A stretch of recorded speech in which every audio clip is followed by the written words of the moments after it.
This is NCERT book, Standard 6, lesson number 7, Knowing Plants. We earlier learned the different kinds of venation in leaves. Now, studying further, we also know that water, it comes out of leaves. You must have seen that sometimes in a plastic container, if you put coriander leaves, you find water droplets. So basically, the water which comes out of the leaves in form of water, the process is known as transpiration. The process is known as transpiration. Let us see how we can understand that. Cover a branch of leaves with a polythene bag and keep it out in the sunlight. After some time, you will see water droplets. So this proves that there is water transpiration in leaves. Also, we all know the leaves, they prepare food for the plant in the presence of sunlight using carbon dioxide and water. So this process is known as photosynthesis. There is starch present in the leaf. So the starch present in the leaf is proved by the simple experiment. First of all, take a leaf in a test tube containing alcohol. You can never, alcohol and spirit, you can heat it in a water bath. In a beaker. After some time, the green color is dissolved in the alcohol or the spirit. Then wash the leaf and place it in the iodine solution. You all know the starch present in the leaf will get a color dark purple or blue in color. This proves the presence of starch. The food that is prepared by the leaf is also stored in the different parts of the plant. Children, after leaf, I will explain to you about the root. The root holds the plant in the soil. If you see over here, in a potted plant, there are roots. I will explain to you about the different types of roots. But before that, when I pluck out a plant from the soil, I will be able to see fibers, and these fibers are the roots. Now children, when we germinate a seed, we can see the sprouts coming out from the seeds. These sprouts go into the soil, hold the plant to form a new plant.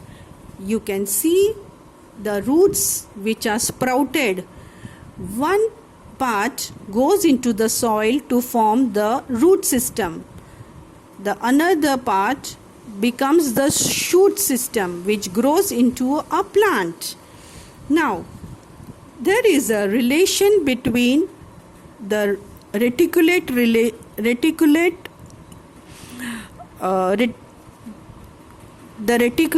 of a plant in the leaves with the roots. Now children, I will explain to you about the different types of roots. When you see sometimes there are roots which are main one root is present, and then later on you will be able to see from the main root small roots coming out of it. And sometimes you see, when you, like in a onion or a garlic, there are fibrous roots coming out from one point. So children, the roots which are having a main root and small roots coming out of it is called as taproot, whereas roots which are having continuous similar roots coming out from a point is known as fibrous roots.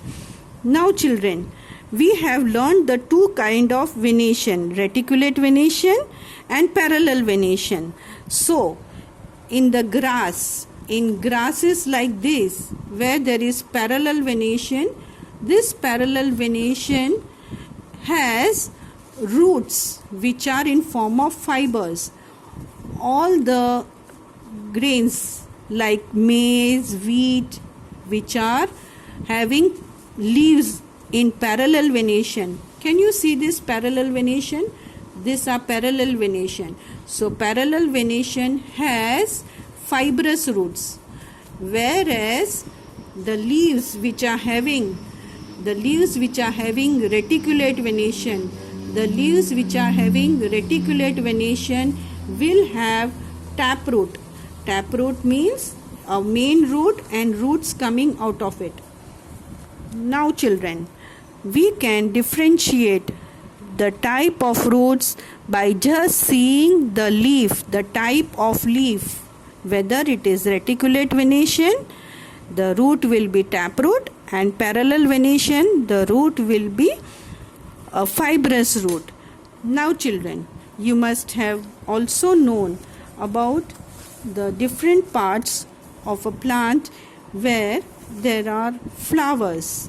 Now we can see that the flowering plants has flowers on the stem, which initially is in the bud form, where it is covered by sepals, and when it blooms into a flower, the sepals bloom into allow the petals to bloom, whereas petals are colored, and these petals are joined together, whereas the sepals are green in color. So let us